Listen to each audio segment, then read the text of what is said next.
kepada teman-teman dan juga untuk Ibu Fasilitator dan juga Bapak Evaluator yang hadir untuk menonton video ini. Perkenalkan, saya Nagung Bimantara Agus Kurnia sebagai Ketua dari SGD A7, di mana saat ini kami sebagai SGD A7 akan mempresentasikan materi studi project kami yang berjudul Polisitemia. Akan kami mulai dari bagian ini. Perkenalkan, saya Putri Diva Pranita dengan 3 digit NIM terakhir 207. Polisitemia merupakan salah satu kondisi yang berkaitan dengan sel darah merah, di mana kondisi ini mengacu pada peningkatan jumlah sel darah merah pada tubuh manusia yang ditandai dengan peningkatan kadar hemoglobin atau hematokrit.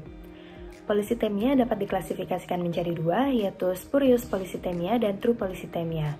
Di mana untuk true polisitemia itu dapat diklasifikasikan menjadi dua lagi, yaitu primary polisitemia atau yang biasa disebut dengan polisitemia vera, dan juga secondary polisitemia atau yang biasa disebut dengan polisitemia sekunder.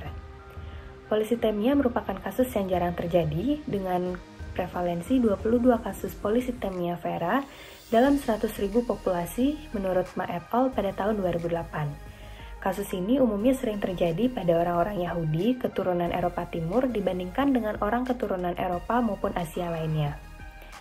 Gejala yang ditimbulkan dalam polisitemia itu umumnya tidak spesifik dan dapat menimbulkan gejala pada organ-organ tertentu seperti misalnya sistem saraf pusat, kardiopulmonal, dan gastrointestinal. Komplikasi yang dapat terjadi pada polisitemia itu adalah pendarahan dan trombosis, sedangkan pada polisitemia sekunder itu dapat menimbulkan komplikasi hingga berkembang menjadi keganasan atau malignansi. Nah, dengan adanya berbagai komplikasi yang dapat ditimbulkan dari polisitemia, dengan gejala yang tidak spesifik, itu menandakan bahwa penting untuk diketahui lebih jauh lagi, mengingat kasus ini cukup jarang dihadapi. Maka dari itu, kami akan membahas lebih jauh lagi tentang polisitemia. Baik, perkenalkan, nama saya Putu Gangga Puspita Dewi dengan 3 digit NIM terakhir 130. Rumusan masalah dari studi project kali ini adalah yang pertama, bagaimana definisi, epidemiologi, etiologi, serta patofisiologi dari polisitemia. Yang kedua, apa saja faktor risiko dari polisitemia. Yang ketiga, bagaimana diagnosis dari polisitemia. Dan yang keempat, apa saja penanganan serta pencegahan dari polisitemia. Tujuan dari pembuatannya studi project kali ini adalah untuk menjawab rumusan masalah yang ada. Serta manfaat dari studi project kali ini adalah yang pertama, mengetahui penyakit polisitemia secara umum. Dan yang kedua, sebagai sarana penyampaian informasi serta edukasi tentang penyakit polisitemia. Perkenalkan, nama saya adalah Nagung Bimantara Agus Kurnia dengan NIM 190, 2511, dan 221. Sekarang saya akan membahas mengenai definisi dari polisitemia atau eritrositosis. Jadi polisitemia merupakan peningkatan jumlah sel darah merah dalam sirkulasi yang bersifat persisten selama lebih dari 2 bulan. Selain itu, polisitemia merupakan kadar hemoglobin lebih dari 16,5 gram per desiliter atau kadar hematokrit lebih dari 49% pada laki-laki. Untuk perempuan, di mana kadar hematokrit lebih dari 48% dan sel darah merah lebih dari 16,0 gram per desiliter. Dan itu pada kasus polisitemia vera seringkali dijumpai adanya gangguan pada sistem kardiovaskular dan juga tromboemboli ditemukan pada pasien dengan 39 sampai dengan 40% pasien dengan polisitemia vera. Sekitar 70% penyulit yang terjadi merupakan trombosis seperti stroke dan juga infark miokard, dan juga harus dibedakan kasus polisitemia vera dan juga sekunder untuk penata laksanaan. Sekian dan terima kasih. Perkenalkan, nama saya Ana Agung Sujapatma Dewi dengan 3 digit yang terakhir yaitu 244. Di sini saya akan menjelaskan mengenai epidemiologi dari polisitemia. Yang saya bagi menjadi dua, yaitu yang pertama, polisitemia primer atau biasa disebut dengan polisitemia vera, dan yang kedua yaitu polisitemia sekunder. Yang pertama yaitu epidemiologi dari polisitemia vera. Nah, angka kejadian dari polisitemia vera menurut penelitian yang dilakukan oleh Ma et al. Terjadi yaitu 22 kasus pada 100.000 populasi. Nah, kejadian dari polisitemia vera ini kerap terjadi pada orang-orang Yahudi yang termasuk ke dalam keturunan Eropa Timur dibandingkan dengan keturunan Eropa maupun Asia lainnya. Berdasarkan dengan jenis kelamin, laki-laki dikatakan lebih mendominasi untuk mengalami polisitemia vera dibandingkan dengan perempuan yang ditinjau dari segala ras serta etnis, dan rasionya diperkirakan sebesar 2:1. Kemudian berdasarkan dengan usia, rata-rata pasien penderita polisitemia vera ini berada pada usia 60 tahun dan jarang diketemukan pada usia 40 tahun. Namun, polisitemia yang diakibatkan dari hemoglobinopati dapat dideteksi lebih awal. Kemudian, penelitian yang dilakukan oleh Pillay et al. Menunjukkan bahwa polycythemia vera ini diakibatkan dari yang pertama yaitu mutasi pada JAK2 V617F dengan persentase sebesar 90,7%. Dan yang kedua yaitu terjadi mutasi pada ekson 12 dengan persentase sekitar 7,1%. Yang kedua yaitu epidemiologi dari polycythemia sekunder. Nah, kejadian dari polycythemia sekunder ini belum dapat dipastikan secara pasti, namun diyakini persentasenya itu lebih tinggi dibandingkan dengan angka kejadian dari polycythemia vera. Nah, polycythemia sekunder ini diyakini memengaruhi terjadinya obstruktif sleep apnea dengan persentase sebesar 2-8%. Dan polycythemia sekunder ini dikatakan memiliki hubungan yang sifatnya independen dengan kejadian tromboemboli vena. Selanjutnya akan dijelaskan oleh teman saya. Baik, sebelumnya perkenalkan nama saya Niwayan Diah Paramadewi dengan 3 digit NIM terakhir 189. Selanjutnya saya akan membahas etiologi. Polycythemia terjadi karena kontraksi volume daripada peningkatan massa sel darah merah. Penyebabnya meliputi yang pertama, dehidrasi parah akibat kehilangan cairan terisolasi, berpotensi terlihat pada diare dan muntah parah. Yang kedua, sindrom Gassbock, biasanya terlihat pada pria obesitas dan hipertensi.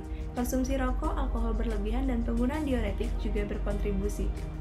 Pengelompokan polycythemia berdasarkan kadar serum eritropoietin atau EPO dapat dibagi menjadi dua, yaitu low serum EPO levels atau dapat disebut dengan polycythemia vera dan high serum EPO levels atau secondary polycythemia.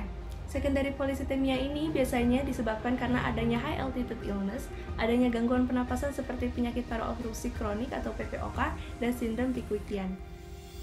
Baik, selanjutnya akan dilanjutkan oleh teman saya.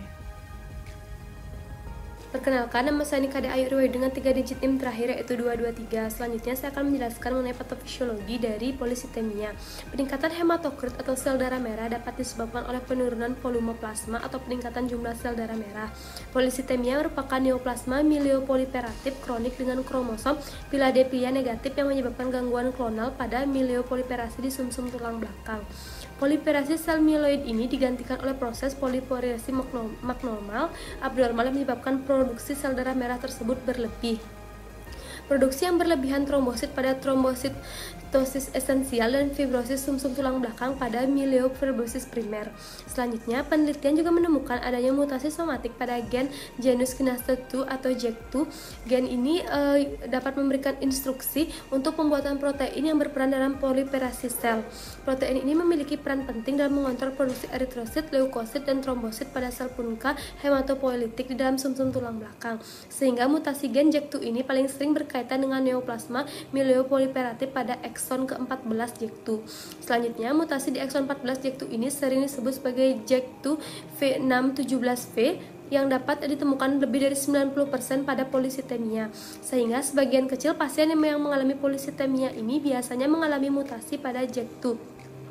Sehingga terjadilah kelebihan eritrosit yang berlebih pada tubuh pasien. Dan melanjutkan, perkenalkan nama saya Jonathan Santoni dengan 3 digit NIM terakhir 059. Saya akan menjelaskan mengenai faktor risiko dari polycythemia. Yang pertama yaitu usia atau umur, di mana ini memiliki 2 kategori risiko. Yang pertama risiko tinggi dan risiko rendah. Risiko tinggi ini terdiri dari usia di atas 60 tahun atau yang memiliki riwayat trombosis. Yang kedua yaitu risiko rendah, di mana memiliki usia di bawah 60 tahun atau yang tidak pernah mengalami riwayat trombosis. Yang kedua jenis kelamin. Dibandingkan dengan wanita, pria memiliki risiko yang lebih besar dibandingkan wanita. Dimana karena wanita ini memiliki frekuensi alel CAK2 yang lebih rendah dibandingkan dengan pria, dimana frekuensi perbandingannya diperkirakan 61% pada wanita dan 80% pada pria. Baik, selanjutnya yang 3 yaitu lingkungan. Ini berpengaruh besar terhadap jika Anda berada pada lingkungan yang sering terpapar radiasi atau zat beracun, misalnya di pabrik, bengkel, atau rumah dengan ventilasi yang buruk atau ketinggian yang terlalu tinggi. Yang keempat yaitu mutasi genetik. Ini berkaitan besar dengan mutasi gen CAK2 yang lebih rentan terhadap penyakit ini daripada orang dengan aktivitas DNA yang normal.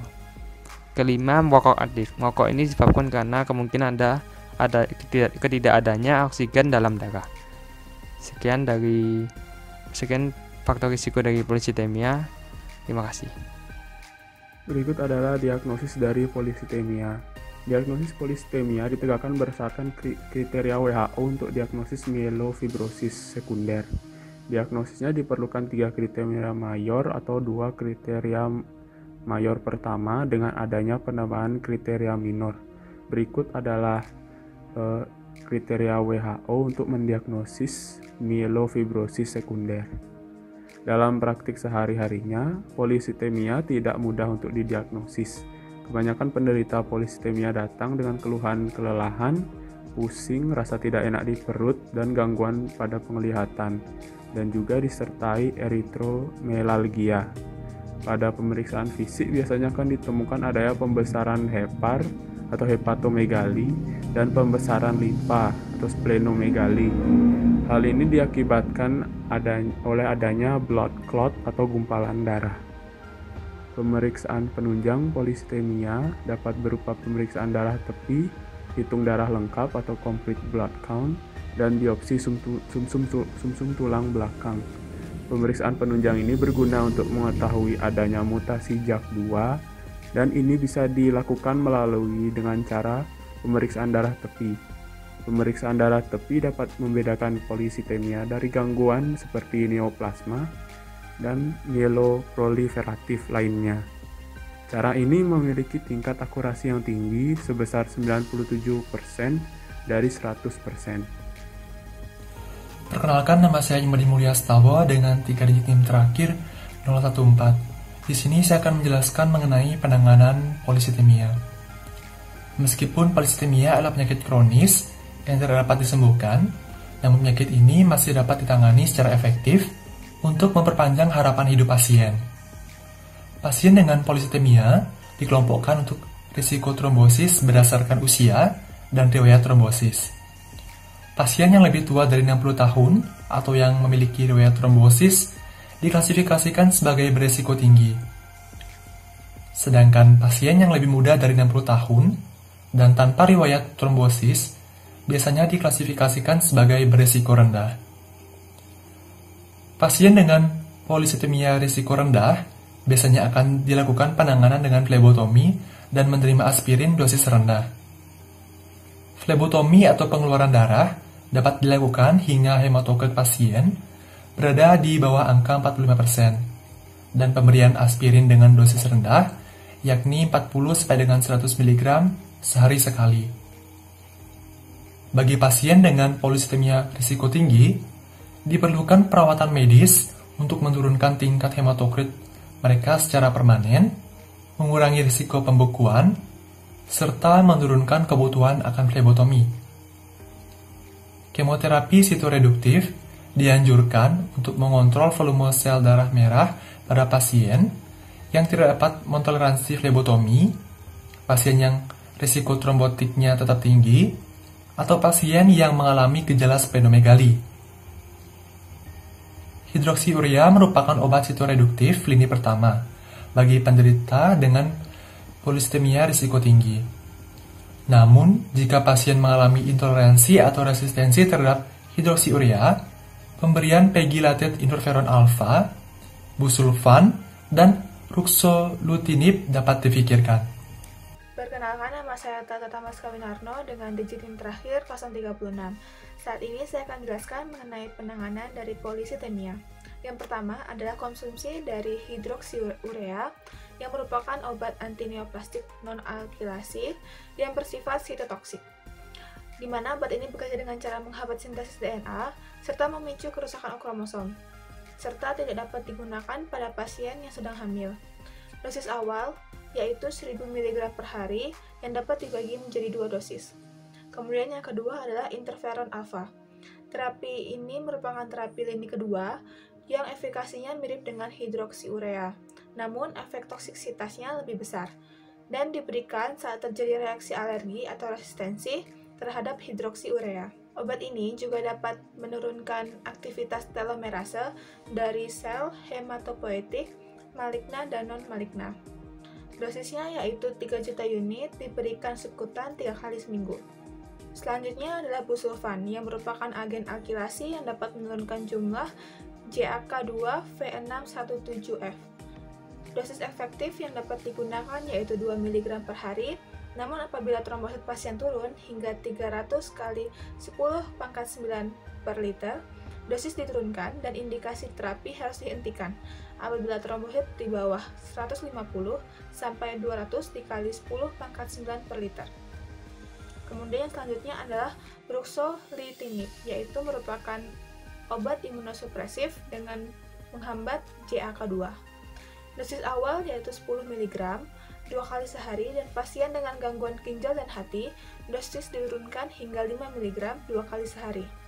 Obat ini juga dapat menimbulkan banyak efek samping seperti resiko infeksi oportunistik, anemia, trombositopenia, dan juga neutropenia. Selanjutnya akan dijelaskan oleh teman saya.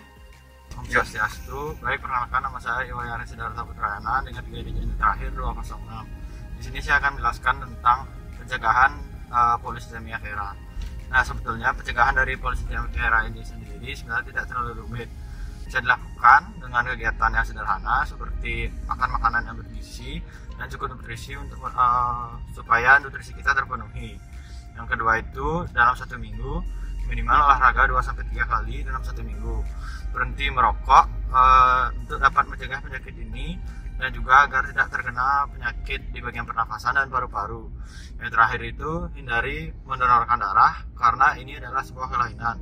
Darah dari donor dengan polistemia vera dianggap tidak sesuai untuk didonor di sebagian negara. Baik, sekian dari saya. Terima kasih.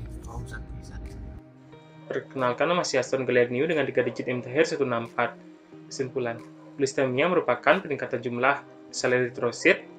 Nah, penyakit ini terjadi sekitar 22 kasus pada 100.000 populasi dan sering pada orang Yahudi keturunan Eropa Timur.